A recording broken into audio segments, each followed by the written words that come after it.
কাকলী বইমেলার নবম দিন চলছে আর শিশু প্রহর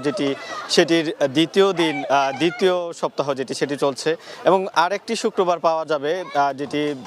শিশু প্রহর সেটি হবে এবং এই শিশু প্রহরকে কেন্দ্র করে 11টা থেকে যে কিডস জোনগুলো রয়েছে পাপেট শোগুলো রয়েছে এগুলোর যে কার্যক্রম সেগুলো কিন্তু চলছে এবং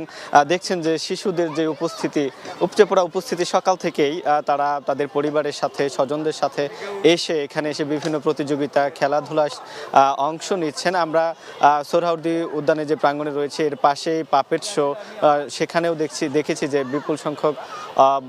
যারা আসলে শিশু রয়েছেন তাদের উপস্থিতি রয়েছে এবং একপাশে সকাল থেকেই আমরা দেখছি যে এখানে চিত্রাঙ্কন প্রতিযোগিতা হচ্ছে, বাস্কেটবলের সেখানেও প্রতিযোগিতা হচ্ছে, অর্থাৎ শিশুদের যে আনন্দ ঘন পরিবেশ যে